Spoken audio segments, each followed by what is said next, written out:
Hello guys, welcome back to my channel. সকলকে জানাই good morning. তোমরা সবাই কেমন আছো? আমি তো খুব খুব খুব ভালো আছি। আশা করছি তোমরাও সবাই খুব খুব খুব ভালো আছো। আর আজকে আবার আমি নিয়ে চলে এসেছি একটা হোমমেড হেয়ার অয়েলের ভিডিও নিয়ে। তোমরা দেখো আমি কিভাবে হেয়ার অয়েলটা বানাই। আগের হেয়ার অয়েলের ভিডিওটায় তোমরা অনেক অনেক ভালোবাসা দিয়েছো, তার জন্য সকলকে থ্যাংক ইউ। আর এই হেয়ার অয়েলের ভিডিওটাও তোমরা দেখো, এটা আরও ভালো করে আমি বানিয়েছি। আর তোমাদের রিকোয়েস্টেই এটা আমি আবার বানিয়েছি দ্বিতীয়বার। আর দেখো সেই তেলটাই আমি এখন মাথাতে মেখেছি, মানে কালকে রাত্রে আমি এটা মেখেছি। আর আজকে সকালে আমি স্নান করার সময় শ্যাম্পু করে নেব। তোমরাও তাই করবে, যেদিন শ্যাম্পু করবে তার আগের দিনে রাত্রে এই হেয়ার অয়েলটা লাগিয়ে নেবে। এতে তোমাদের চুল পড়ার সমস্যা কমে যাবে, তারপরে নতুন চুল গজাবে, খুশকির সমস্যা দূর হয়ে যাবে, চুল লম্বা ও সুন্দর হয়ে উঠবে, আর কালোও হবে, চুল কালো করতেও সাহায্য করবে। তো তোমরা দেখতে থাকো এই ভিডিওটা। দেখো এই হোমমেড হেয়ার অয়েলটা বানাতে আমাদের লাগবে হচ্ছে যে ক্যারি পাতা, এখানে আছে নিম পাতা, কেশোত্তু পাতা, পান পাতা, অ্যালোভেরা, তেজপাতা, এটা হচ্ছে তুলসী পাতা, এটা জবা ফুল, আর পেঁয়াজ। এখানে শুকনো আমলকি আমি নিয়েছি কারণ আমার কাছে কাঁচা আমলকি নেই, তোমরা কাঁচা আমলকি নিলেই বেশি ভালো হবে। এখানে আছে মেথি, কালো জিরে, রসুন, এগুলোই নিয়েছি, তোমরা এগুলোই নেবে। দেখো আমি এখানে নারকেল তেল নিয়েছি, আমি এখানে খাঁটি নারকেল তেল নিয়েছি। তোমরা এখানে পারলে দোকানের কেনা নারকেল তেলও নিতে পারো, কোনো অসুবিধা নেই। এই যে দেখো আমি তেলটাকে এখন ঢেলে নিচ্ছি এই পাত্রেতে, এতটা পরিমাণ আমি তেল নিচ্ছি। এই যে দেখো আমি এবার নারকেল তেলটাকে বসিয়ে দিচ্ছি গ্যাসেতে, একটু গরম হতে দেব, তারপর এর মধ্যে একে একে সমস্ত উপাদানকে আমি দিয়ে দেব।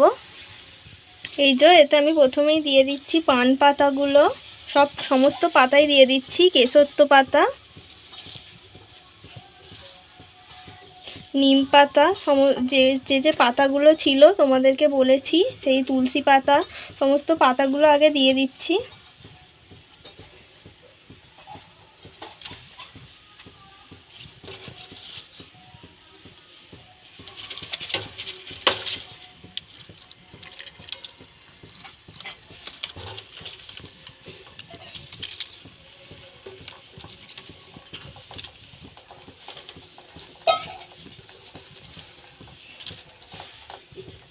আর দিয়ে দিচ্ছি অ্যালোভেরাটা।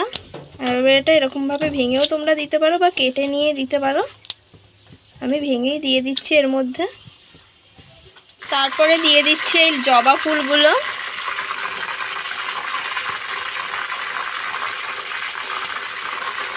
দেখো দিয়ে দিয়েছি।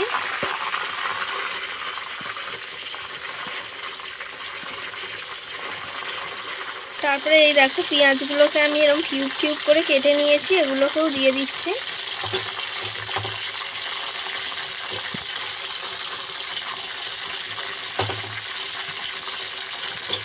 তারপরে দিয়ে দিচ্ছি এই যে আমলকিগুলো,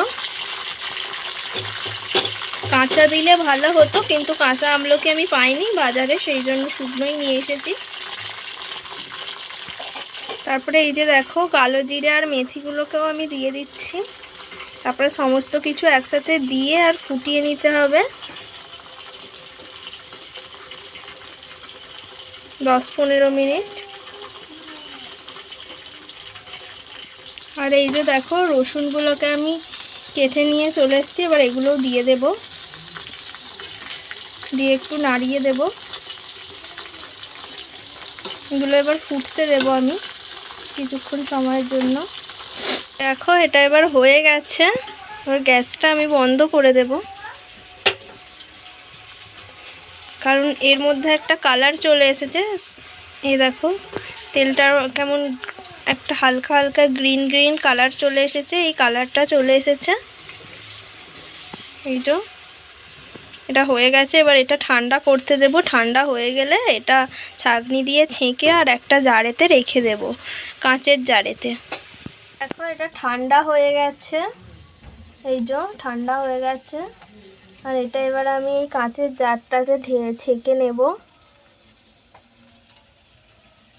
এই যে দেখো এর মধ্যে একটা হালকা গ্রিন গ্রিন কালার চলে এসেছে।